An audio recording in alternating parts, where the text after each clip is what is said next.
You were the highest paid speaker in Australia's history, in Australia's history, if I'm not mistaken. So in terms of your ability to sell, it was very, very way up there. Yeah. It did, however, land you in some trouble. So if you look at a country like Dubai, Qatar, that have the most oil, they're all driving Ferraris, Lamborghinis, and Rolls Royces, and every citizen of that nation is wealthy. And yet you have a population of just 28 million Australians that should have, as Australians, ownership of all these important natural resources, the largest in the planet, and we're all struggling to pay off a mortgage. So before we start this podcast episode, I'd like to share you a few things. The first is this episode is really valuable, especially if you're starting a business and looking to grow, expand a team, hire staff, build a sales system.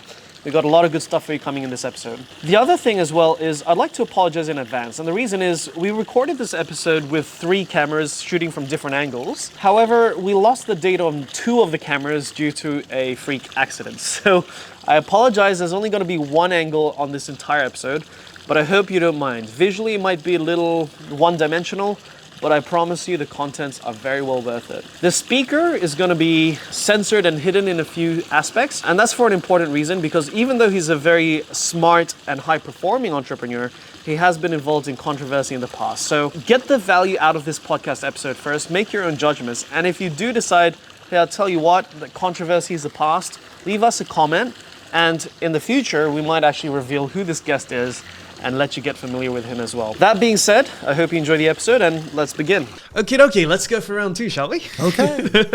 So for those of you that have just joined in, we have here a special guest who I've known for a long time. It's been... my God, it's a long time. Yeah, I think... I've known you since you were a small boy. Yeah, I was about 14 when we first met. It was. And but we did get out of touch for like a good 10 years or so. Yeah. However, that being said, I've always seen Rick as somebody that's way up there in the sense of business savviness and in terms of how you conduct a room and how you are able to really show up and put yourself amongst 5 speakers, world-class speakers, and people would still remember you. Yeah. You were that funny, you were that entertaining, you were that switched on, and it showed in the numbers, it showed in your statistics. Do you know what? Let me tell you something on that. It's like everybody walks onto the stage, and the biggest fear is the fear of making a mistake, right? The opposite. I walk in there with that whole look like, I'm going to everybody. I just don't know when, but sometimes over the next 90 minutes, just be ready for me because I'm going to and I basically have that very vulnerable, I'm just a guy, I'm about to and I think people just go, here's a guy that just looks like he's about to and I'm okay with that because everybody else is too busy trying to be, I'm a serious professional and I'll get nothing wrong. Talking about fuck-ups, though, I think, is it okay if I touch on this topic a little bit with you? Of course you can. Sure. So you were at once, I believe, I haven't done the research to detail, but I believe at one point you were the highest paid speaker in Australia's history, in Australia's history, if I'm not mistaken. So in terms of your ability to sell, it was very, very way up there. Yeah. It did, however, land you in some trouble. Yeah. I also happen to have my own fair share with court experiences, but in your case, it did sort of. I wanted to sort of get a perspective, your side of it, right? So we know what the media articles say. Yeah. We know governing agencies and how they sort of put up the narrative. Yeah. What does it look like for you? Do you think? Oh, look. There's a lot of sides to it. I remember once that when I ended up having a whole thing with the government, the court, right? One of the things that the government has to show me is all their internal reports and all the information they're relying on in order to be running this case, right? And I remember reading one of these reports out of WA, and a lady from the government had gone on one of my courses and she'd written a thing to the head office. She said, Mr. Otten came onto the stage at blah, blah, blah, blah. He's a dangerous man. Within 6 minutes of being on that stage, he totally mesmerised everybody who had no idea what was going to happen over the next 56 minutes. And then they all went and bought a whole bunch of stuff and blah, blah, blah, blah, blah. This is a dangerous element that needs to be controlled, right? And I just thought, good sales, good marketing, right? But they didn't see it that way. Look, I technically broke all the rules. Well, they have a section under Australian legislation called misleading and deceptive. All countries have it, and I think Australia, the definition might be if you do something that may be considered misleading and deceptive. What it is, it's what's called the catch-all. So if you go to a dinner party and you say, I went fishing, how big was the fish? Well, the fish was this big. Well, that was actually misleading and deceptive because it was only this big. So it's very easy to get caught up in what's called misleading and deceptive, and probably just about everything you ever do in life or every story can be captured under misleading and deceptive. The only reason governments use that is, my stuff wasn't a criminal case. It's kind of like, how do you kind of close something down? And look, I had a monster. I was out there, and a lot of people were paying me a lot of money. I technically was saying things like marketing that you can't say. I was saying this, a whole bunch of things that I was technically wrong. So they were absolutely correct. Yeah, I was technically wrong. Yeah, I was a little bit like, I call it not reading the back of the bus ticket. I never read the back of the bus ticket. And they say, Mr. Wright, you were doing this, and you're doing this, and you're doing this, and you're going to this. And they, like they'd say, do you realise, Mr. Wright, you're telling people if they do properly, become very successful, they can leave their job? I was like, yeah. Well, actually, you can't say that. That's misleading and deceptive because some people cannot leave their job. Well, I didn't know that, right? Did you realise that you tell people that they can buy a house without a deposit? I'm like, well, they can. Well, but not everybody can. So that falls under misleading and deceptive. So I broke all the rules. I have no bones of it, broke all the rules. But I did say to the barristers when we went to the court, I said, can I ask you something? I wrote a book. Why am I here at the Federal Court of Australia for writing a book? And he stopped me on the stairs. He said, you're the tallest poppy. So, I broke all the rules. I think, I don't think people at home would know this, but technically I'm one of your victims. Yeah, right. There we go. Yeah. In the sense that, in a professional context, I did take up one of your courses. Yeah, many people did.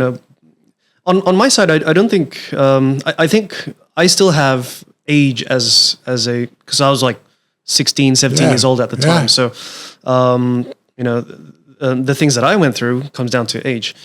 In your side, I think being a already established, much older person, how did it affect you to have gone through? Oh, look, it doesn't make you feel good. Like you have to sort of reevaluate your life. Now, look, at the end of the day, we all thought the fine. The only reason I ever went to court, most people don't know this, is that when I went to court, because the lawyer said, you know what, the maximum fine for this is $60,000, $70,000. You wrote a book and you used these misleading statements, and the fine for using those misleading statements was 60 or 70 grand. They said even if you lose the case, it'd be a good story just because you went to the federal court. I'd never been to a court before. I thought, 60 or 70 grand, even if I come in second place, what the heck, right?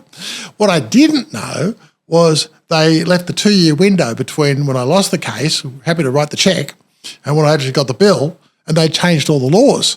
So they changed the laws from 60 to 70 grand to a maximum of 20 million. And then they backdated my case because they said, we forgot to fine it a couple of years ago, so now it's under the new legislation. But then they took 2 million off the 20 because they felt sorry for me and only charged me 18, right?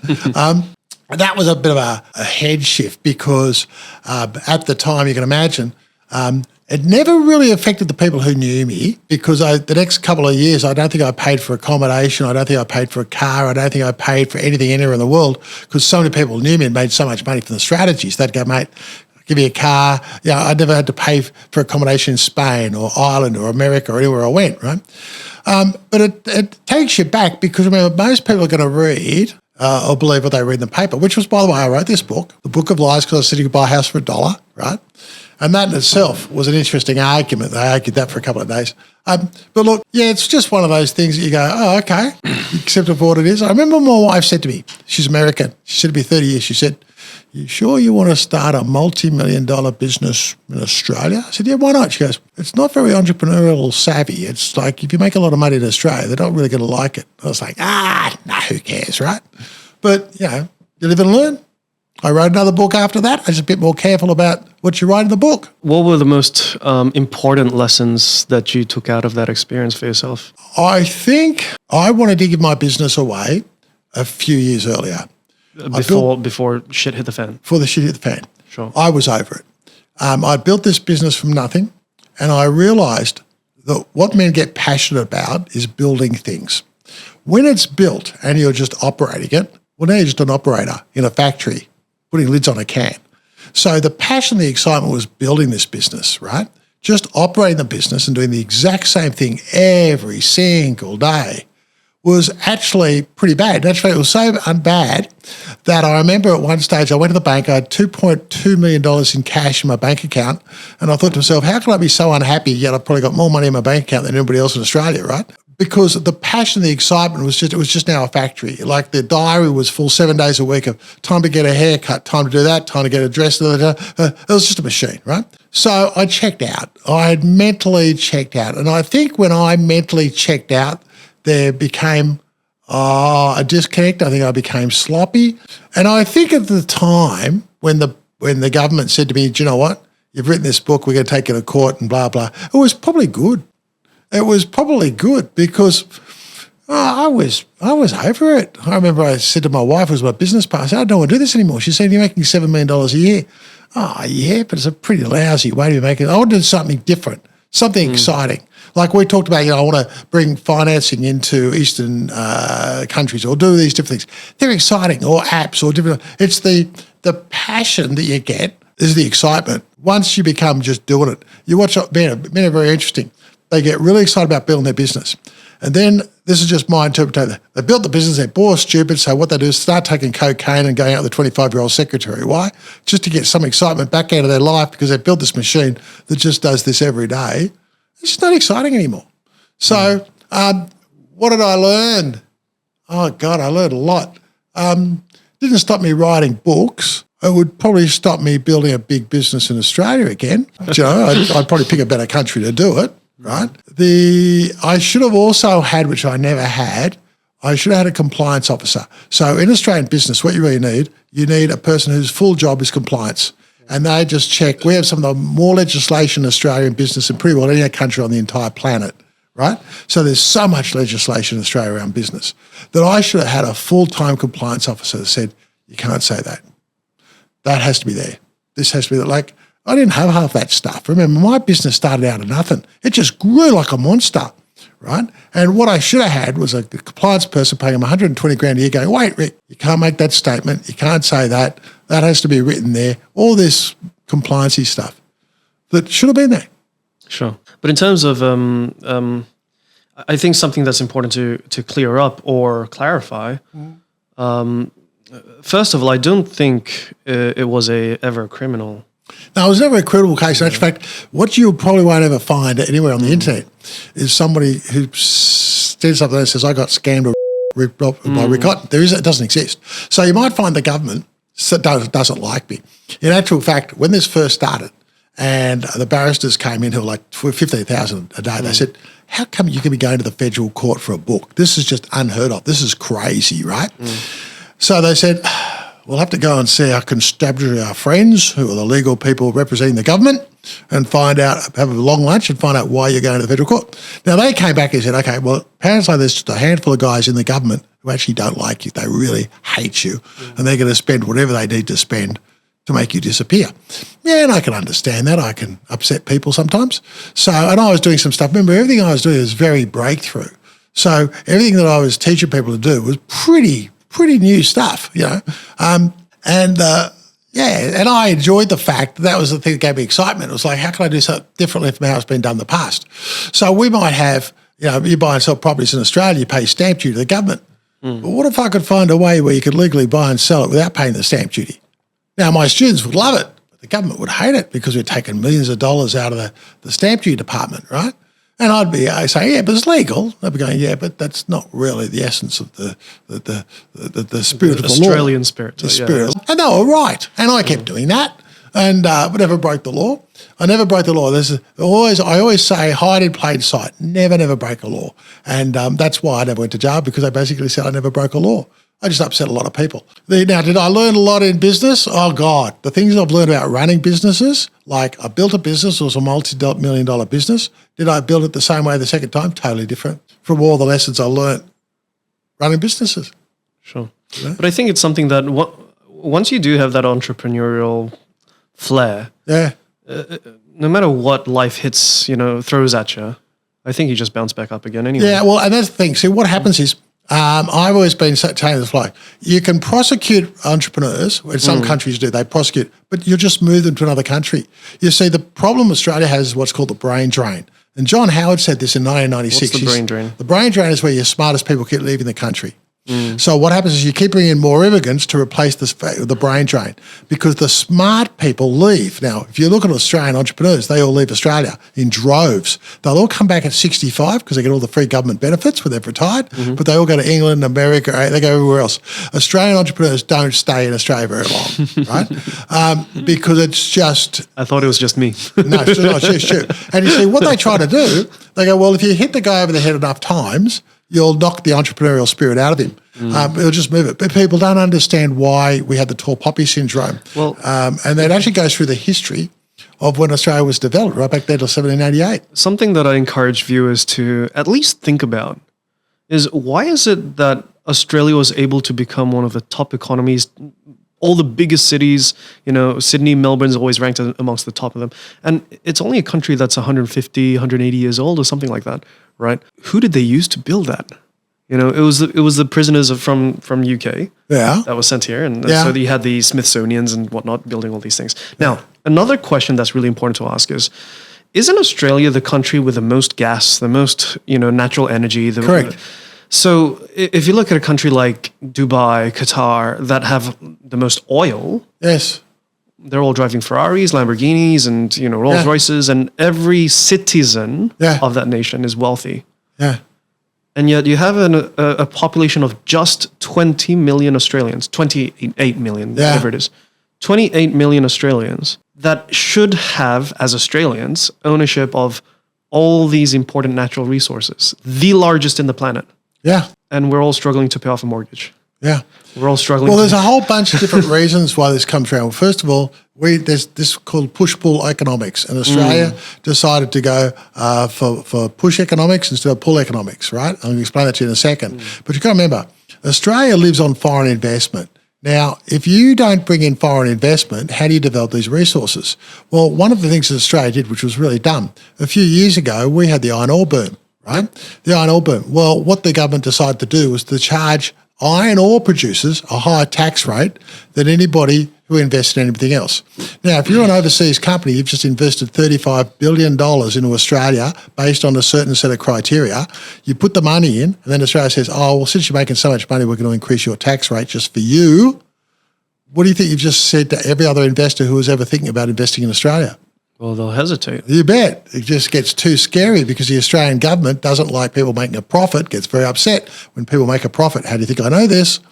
And they're going to whack them with more legislation or more taxation. Do you understand? So it doesn't make it that easy. So most of Australia's resources are actually exported. So all that oils, gases, coals, all that stuff is exported, right? Doesn't go to the local market. Coming from the state of WA, that's basically everybody there's in the mining industry in some way, shape, or form. Yeah. But that's basically the only industry that's keeping the entire state alive. Yeah. Now, one of the questions Australia's going to have is if we're seeing the downfall, I won't say the downfall, but the downturn of the Chinese economy, right? They're not going to have the same requirements to have buying Australian iron ore over the next 10, 15 years because they're just not building cities at the same rate. So as that comes back, that iron ore price comes back, you've got to ask yourself, what else has Australia got? We don't make that much, right? Where the highest wages, the average Australian wage is $96,000 a year. The basic wage is really, really high. So compared to other countries, we're very expensive. Now, when we built what's called the NBN, or Australia's version of the internet, not only is it not very fast, but the fact that all we do is export jobs, because all of a sudden people who are working in Australia can outsource all their work to get done by somebody in a foreign country for 10 cents. Why would I pay $150 an hour in Australia for a graphic designer when I could pay $4 an hour in another country and then they just send me back to work? Do you understand? So you've also got, your smarter people are going, this whole thing about the brain drain. We just don't have that many businesses. And the only business that Australia has is most of the world builds factories, okay? When you build factories, you employ people. When you employ people, they earn wages, and from that they become consumers. Correct. And they're consumers, therefore keeping the factories alive. Australia did it a little bit differently. We said, we're not going to have factories. We're going to build houses. And what we'll do is we'll let everybody enough money to buy houses, right?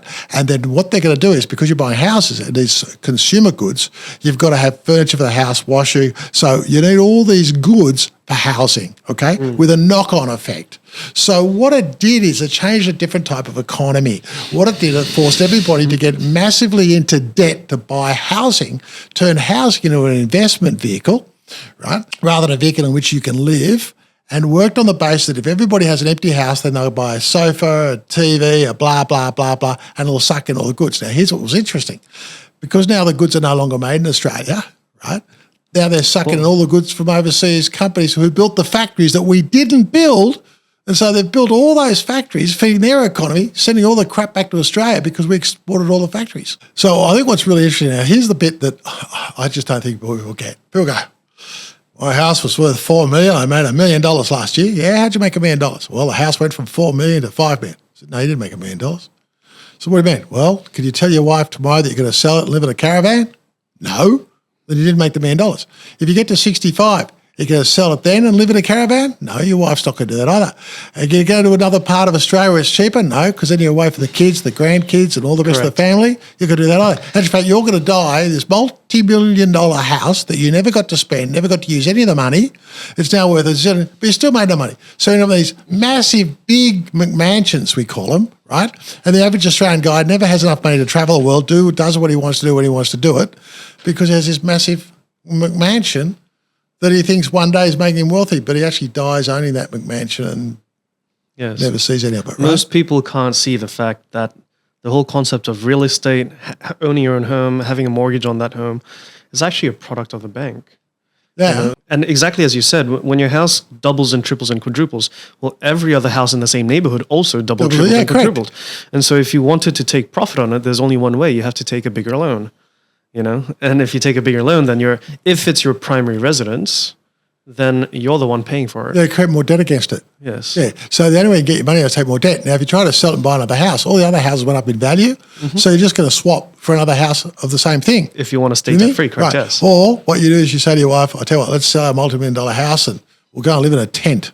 Well, let's see how long you stay married for. Do you know what I mean? Yep. So it's just not realistic. But I don't think people think about it long enough and sit down and go, how's this end game going to play out? Do you understand? Yes. You know, now the average guy in the world pays 1/3 for housing than what Australia pays. We pay 3 times more for housing than pretty much anybody in the world, right? But it's sort of like a pulse economy.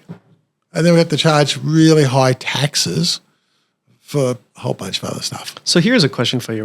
Money is created through debt, correct? Okay. So if there's currently $1 trillion in the world, to create more money, you create more debt.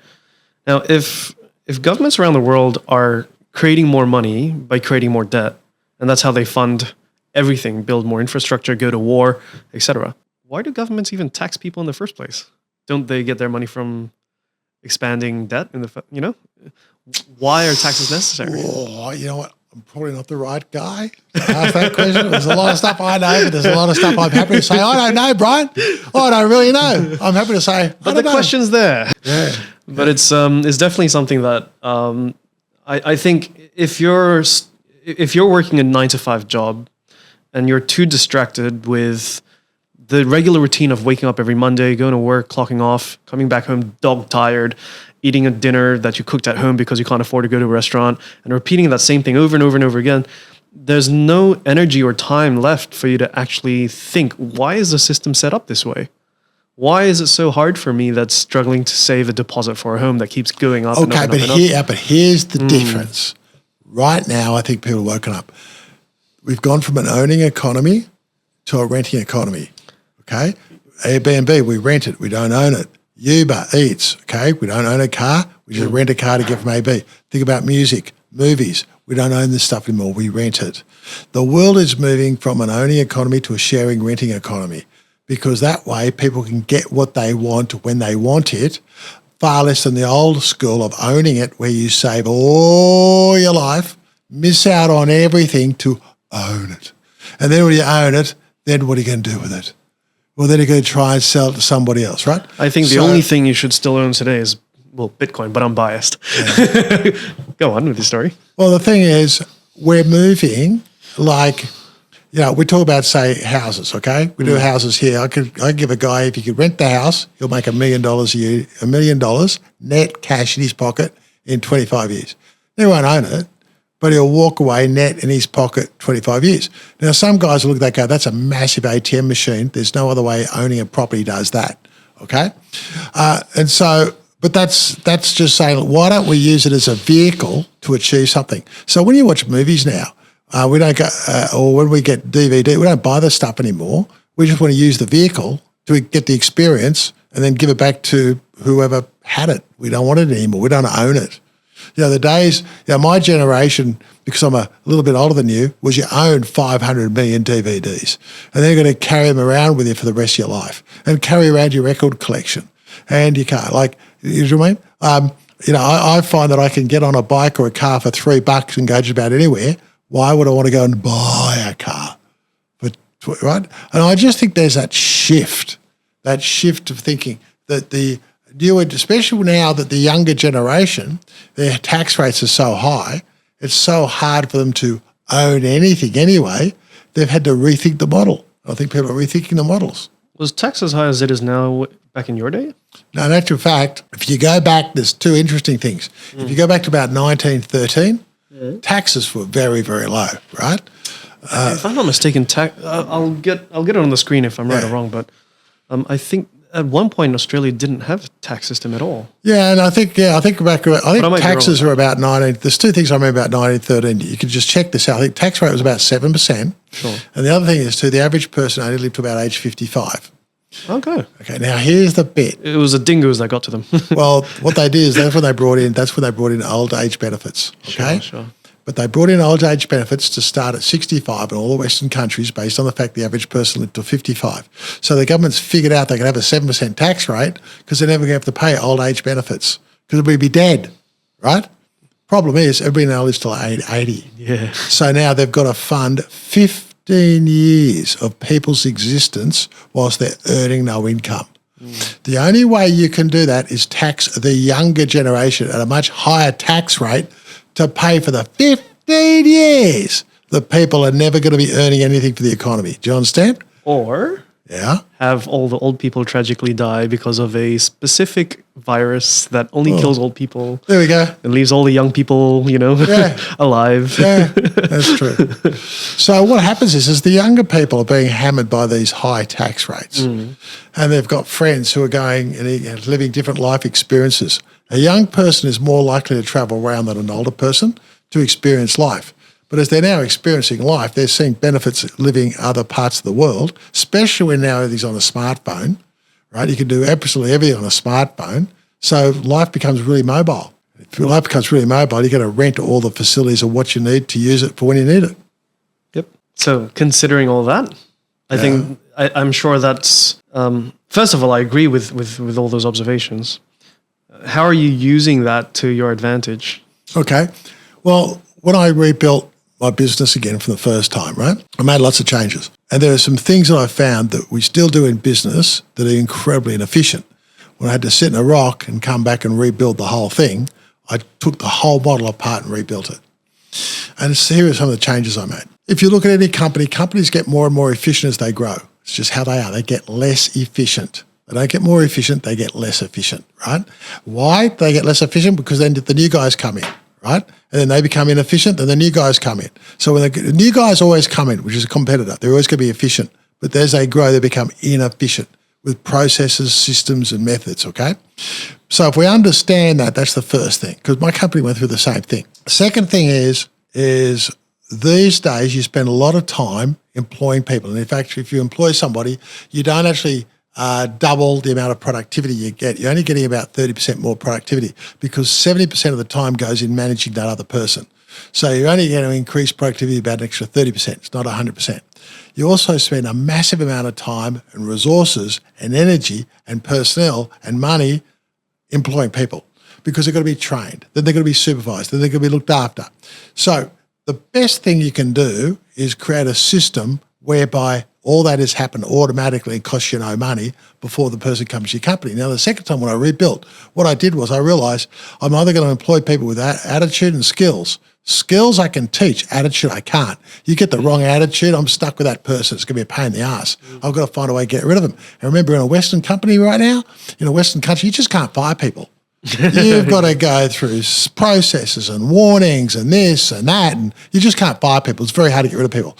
And the people you want to get rid of are the people who you can't teach skills to because their attitude is wrong. So you want to avoid employing those people. So what you want to do is if you want to employ on attitude and teach skills. This is what a lot of companies don't understand. You employ on attitude, you can always teach skills.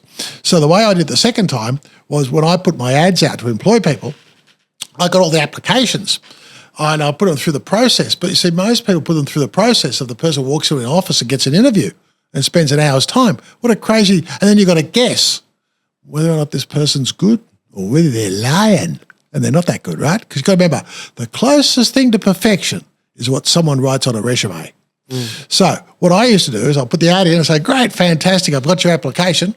And let's go through the process to see if I can get you the job. And then I'd say, I need you to go and watch these 3 videos on YouTube. When you watch these 3 videos on YouTube, come back, let me know.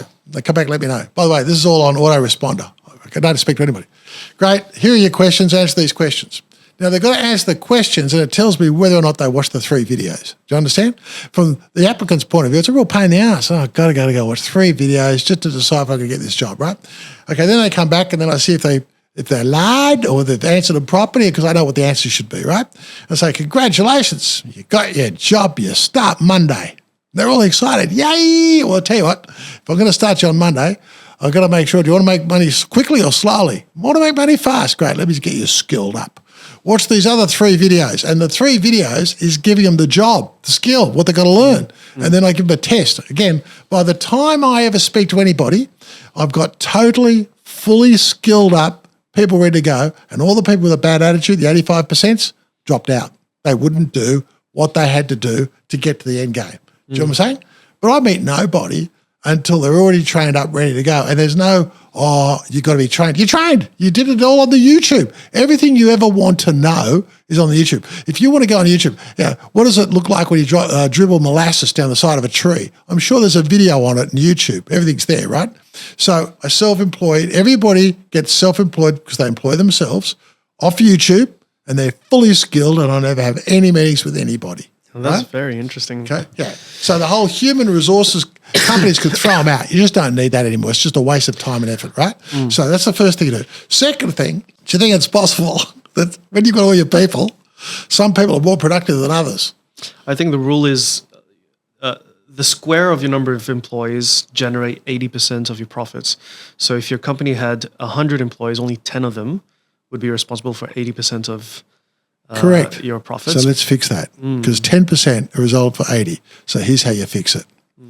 What you do, you don't have employees. You have internal companies. So what you do is you get the whole marketing department and you turn that into a little business. And now they all work for themselves in the marketing department. They pick their own boss and they all work for each other. And they pick who does what in the marketing department, right? Admin, they have their own accounting, own department. So you now turn your whole company into about 4 or 5 little companies within your business. Do you understand? Definitely, yep. Now, and the good thing about it is you're the marketing company, you're the admin, and by the way, you'll never run out of customers because I supply all the customers. But the customers they get from each other. So now they have to negotiate the contracts within your own company. Your employees that are all now little companies are all negotiating with each other. Do you understand? Plus, they're getting rewards, bonuses, profitability based on how much their little department is working. Plus, they're running their own business. Plus, they're getting all the benefits of that. And they know that their boss, who's Rick, is never going to run them short of customers. Do you understand? So suddenly, once you got 5 businesses inside the big business, efficiency goes through the roof. I've definitely felt that in my own business. Yeah, and you can't have one person doing nothing because the other 4 people who are getting bonus performed off that, they sort the shit out. I don't sort the shit out. So now by having businesses within a business, your productivity just goes screaming through the roof, right? I think it was Elon Musk that once said on one of his talks, he said, if you want anybody to do anything, give them an incentive to do it and a tax or penalty for not doing it. And it's definitely something that I personally resonate with a lot because it was a problem I'd been facing for many, many years. Let's take, for example, the sales department. Yeah. If you pay a wage to somebody to sell whatever it is you're selling, right? If you pay them nothing at all, they don't show up. If you pay them a little bit of money, they're lazy. If you pay them a lot of money, they still just, oh, okay, I don't need to sell much. I've already got a lot of money. And so what we ended up doing was we got so frustrated with all these people that didn't do their jobs properly that we went, screw that. Instead of me paying you a salary, how about, I collect a room full of people that, have no income streams and they're looking to get into sales as a job with, not much experience needed, not much capital required, etc. And I show them how it works. I know how to sell. I show them how to sell. And then I go at the end of the show, so it's like an hour-long thing. I go, look, I've told you and shown you how to sell effectively. Now, you can go out there and get your own products, get your own things to sell, your own insurance policies, your own real estate licenses, etc. You can go do that. Or I've got products here ready to go. Yeah. How about you sell my stuff? But there's a tuition fee because I got to train you in the trenches. Yeah. I got to, get in with you, do these. And you could be investing in your own future. Yes. Yeah. And because they're paying for it, they show up. Yeah. They're invested into it. Yeah. But hey, a lot of them that join in ended up being some of the best sales in town. Like literally, our graduates and our alumni ended up being top 2, top 3 salespeople in brokerage firms after they were done with us. So I found the whole concept of putting the responsibility of success on the employee itself to be something that clicked. Do you know what? It's funny you just said it, interesting. The amount that you invest in yourself depends on how fast you want to get the learning. So when I used to put people in rooms for years, right? If it was a room where people turned up for free, they'd start filling up from the back aisle to the front. If it was a room where people paid to be there, they from the front to the back, right? Yeah. And you could tell, I could tell how much people paid to be in a room by how fast they either started filling up the back of the room or the front of the room as to how much people had paid. Do you understand? Yeah. Right? One of the things I also do with employees was if you come and work for me, I just know what a killer is when you do bring another employee in. So the first person has to write me within 1 week of being in that company, an operations manual. Okay, so they have everything in the operations manual because there'll be one day she's sick, one day she's going to leave, one day whatever, and Mary Smith's going to replace her, and I just want to pick up that operations manual and say, "There's your job, Mary." There is no people come and teach her like it's in the operations manual. Do you understand? Now, the new person, your job is to just make the operations manual more efficient than it is today, right? And the other thing is too, I used to share profits. So people are always thinking that the boss makes all the money, the employee makes nothing. So that's just a thing, right? Only if you're doing a good job. That's it, yeah, right? So I say, you know what? Let's just be an open door policy here. I'm making a lot of money, but I'm prepared to share you guys money. Now, what I find is that when I'm sharing back 5% of what the company makes, right, which can be some serious money, what happens is people find more efficient ways to do things. Correct. Because they're going to benefit from that, right? Yep. More efficient way, right, of doing stuff.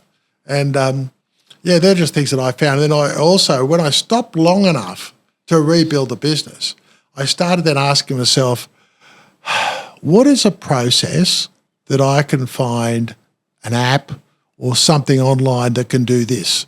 What is and I started looking for ways to get rid of people that whereas I had people doing it, I'm thinking, surely there must be a way someone can now do that. Or surely there could be a way that someone can do that. Well, sure, do you know what I'm saying? Yep. So bit by bit, most human roles within an organisation can disappear if people took the time to sit down and ask the hard questions. Not of the person who's got that job, because they're never going to tell you, because that's their they want to keep their job. They want to keep their job, right?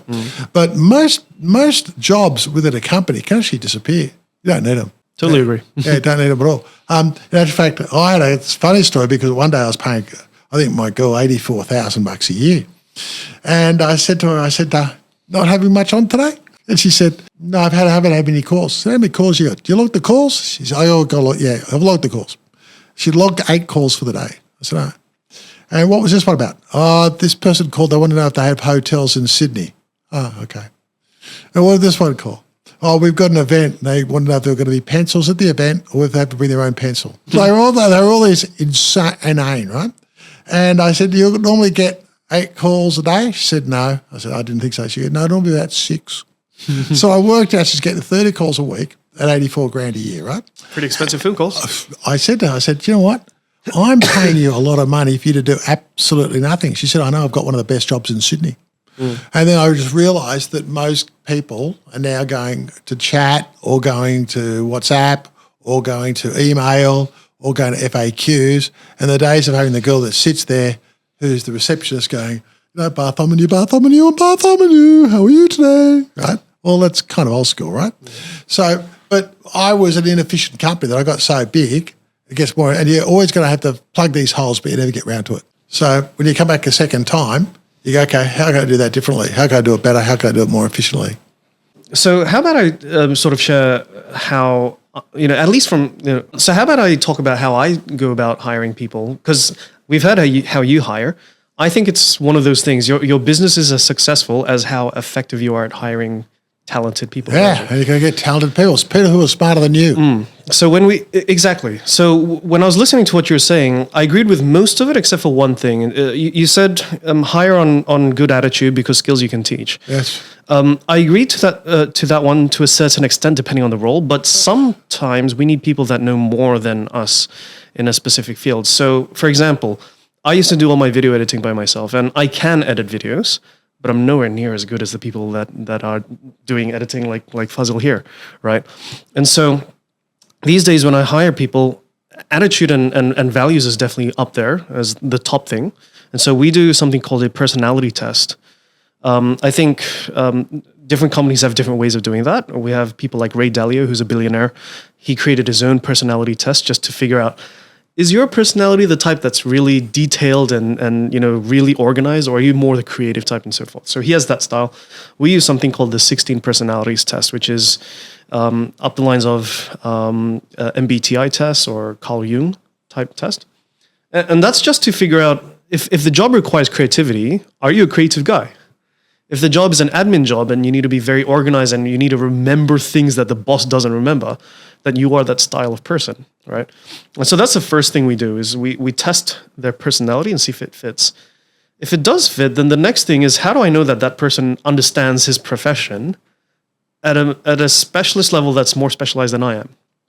So when I first hired people, I would hire people that could do jobs as good as I could, because I was a jack of all trades. And so I kind of call it in stages. Stage 1 is you do everything by yourself. Mm-hmm. Stage 2, you start to hire other generalists that can also juggle everything for you. And then after a while you go, this business can't grow anymore because we need people that know how to do things better than the boss does, than the owner does. And so we needed to start hiring specialists. But then it became a problem of, but how do we hire people if they, how do we know that they really know the game or their profession more detailed than we do? And it required a process of evolution, but I found so far at this stage, and I might be wrong, there might be a better way of doing it, but the current answer that I find to be the best way is to ask them, what is, in your previous work, what has been one of your most difficult challenges that you've overcome? What has been one of your biggest accomplishments that you've ever accomplished? Talk me through that. And to have them replay what they did in that environment, in that job, in that problem, in that whatever it was that they achieved, right? If they're telling the truth, they'll be able to tell me all the details. And if I pick at those details, they could elaborate on it to show that they really are the expert, right? Whereas if somebody's just talking shit on their resume, it starts to fall apart once they start telling a story. It's too generic. It's too general. Story. It's too foresty. There's no trees. Yes, correct. Yeah. And so at the moment, at least at the stage of business that I'm at, that's kind of where how I do it. Now, I don't know if you listening in on how I do it, whether that's something that you would agree with or not, but... Well, because there's I always like to be the second smartest man in the room. And I accept the fact that I don't want to learn what I don't know. Right? I'd rather leapfrog. I'd rather get the guys who know what I don't know and plug them in, right? Because I get to the end game much quicker. If I always accept the fact that all the guys I don't know who's smarter than me and get guys who are always smarter than me, oh, heck, it comes back to what I said earlier, right? In fact, your job isn't meant to be running a company. Your job is to be getting the people to run the company Yes. so that you could be out of it, right?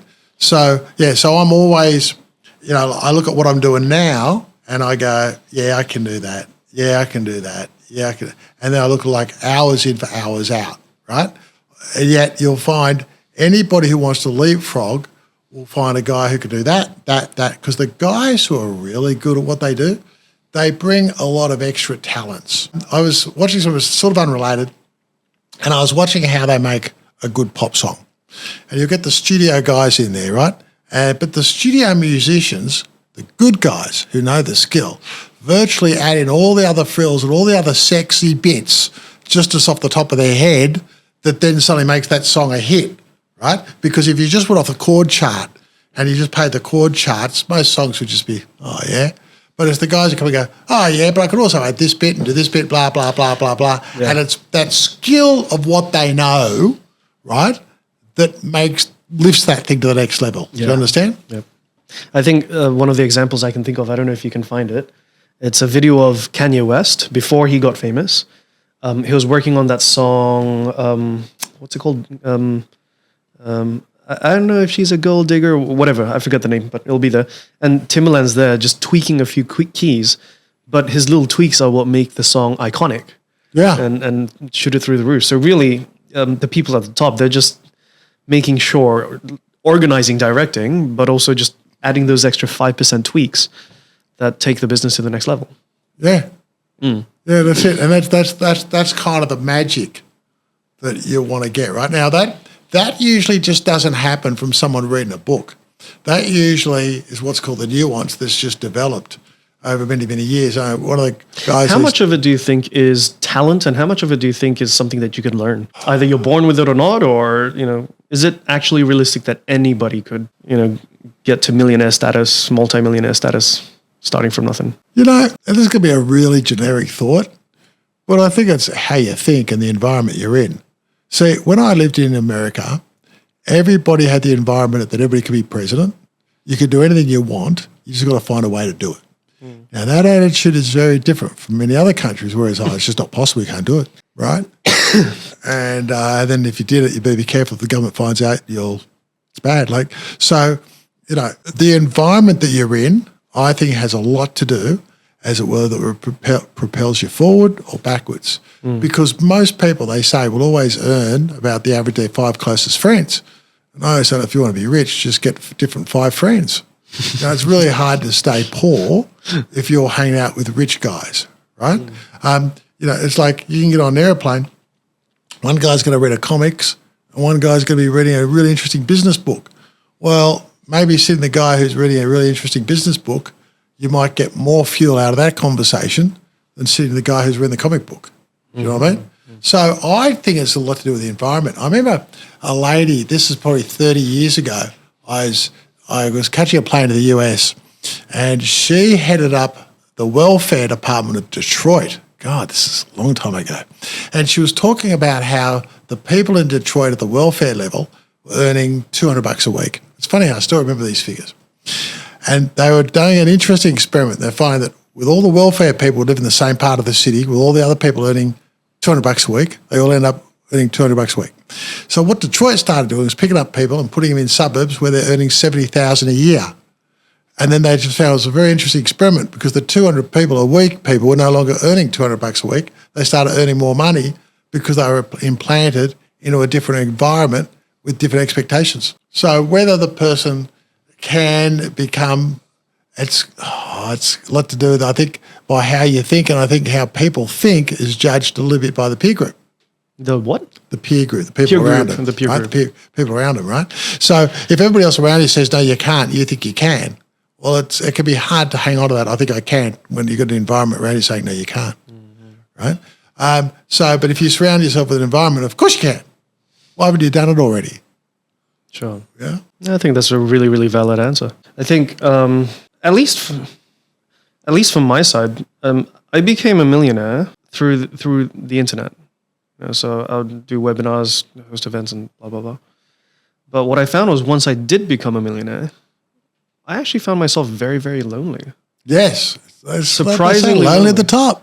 Yeah, honestly speaking, like the friends that I grew up with that are still so I like to joke with my wife. Your income is as big as your 5 closest friends. What if you don't have any friends? You know? But what I mean by that is that once I did become successful to a certain degree, and I found I had more time because I'd been hustling for a long time, and I would sacrifice nightclub nights, and the things that people typically do. I'd sacrifice all of that. So once I did have enough space and time to start enjoying myself, my best friend from high school is at work. My next social friends circle, they're all busy doing. They can't play with you. You've got no one to play with. Yeah. You're by yourself. I'm like, dude, I'll pay for your ticket. Come here. I get it. You're the loneliest boy in the playground. Yeah. Because there's no one to play with. Yeah. Yeah. And I think it's a side of life that I don't know if that's typical because yes, it is. It is typical. Go to the triangle. When you get to the top of the triangle, which is what you're talking about, you only go up there. It's very lonely at the top. It's really lonely because no one can understand how you think, where you're at. People used to say to me, "How can you be have so much money and be so unhappy?" But until you're there, you don't understand it, right? But you got to be, and you can't explain it. So when you get to the top, and you got all these other people who are either not happy for you or resentful, or they've got to work, or they've got jobs or whatever. I remember once I was invited to a dinner party, and I said, "You know what? Let's have a second bottle of champagne." And the host said, "I guess some of us can afford it." Well, I'm probably at the wrong dinner party, aren't I? Do you know what I mean? So, yeah, it's lonely at the top. I get it. Yeah. So what do you think we should do? So here's how you do it. It's lonely at the top, so you know what you do? You go to another group where you're at the bottom and they're at the top. So if you're earning $5 million a year, right? You're at the top. Well, then you go to a place where we're earning $50 million a year and you're only earning $5 million, so you're at the bottom. So suddenly the guy at the top who's earning the fee, he's lonely, right? But you're not. Yeah. You just hang out with people who are being more successful than you are because they will drag you up to their level. And can I just tell you, rich people will never be threatened by your success. Successful people are never threatened by anybody else's success. Only the poor people are. The poor people don't want you to get ahead. That is so stupid, isn't it? Yeah. The poor people never want you to get ahead, right? Because I call it the hill in the swamp. The hill in the swamp. When you're on the swamp, okay, we're all warm. If you start climbing the hill, well, now we're all going to get a bit colder because your warm body's not in the swamp with us. So no one wants you to get out of the swamp because everybody's warm in the swamp, right? So when people start climbing out of the swamp, they've got to pull you back in, right? But people on the top of the hill, they're kind of like, "Hey, come up here." It's like, so it's just how it is. Sure. Okay.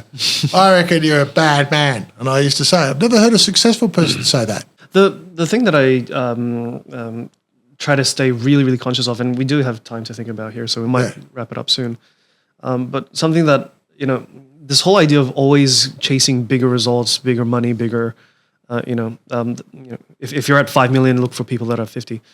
One thing that at least my mind hasn't gone to that direction is, in my mind, there is no top because there's always someone bigger than you. If you're at a billion, there's a trillionaire on top of you. And You'll never win it. Exactly. And so do you want to spend your entire life chasing being this is where the best? people get it wrong. Yeah. This was people wrong. I remember my wife said to us, "Well, we're nearly at 10 million. I was like, "Yeah, but I hate the fact that I'm at 8 million. It's like, do I have to hate it for another 5 years to get to 10 million? Which means what? Yeah. You see, here's the deal. You and I, whether you got 10 million or I got 1 million, we can still go to the same restaurant, drive the same car, have the same conversation, go, like, you see what I'm saying? Yeah. You can't, it's not as if we're going to go out, you have 16 steaks and I have 1 because you're a billionaire and I'm only a millionaire. Do you know what I'm saying? Yeah. You can have 1. So nothing really changes. You get to a stage where the happiness, I remember once I was a small boy, about 14, and I remember because I was driving, I lived in the United States and went to school in Australia. And being a young kid at 14, I'd get the Playboy magazine and I'd watch, it was about a 14-hour flight. And I remember reading this article, which is hard, who's going to believe I was reading the article, but it was. It was an interest that they'd got 100 people and they got the richest people in the world and the poorest people in the world and asked them how happy they are out of 1 to 100. Here's what's interesting, I'll never forget, it was 30, 40 years ago. The poorest people in the world said they were 54% happy. The richest people in the world said they were 56% happy. There was very little difference between the richest and the poorest. And here's why.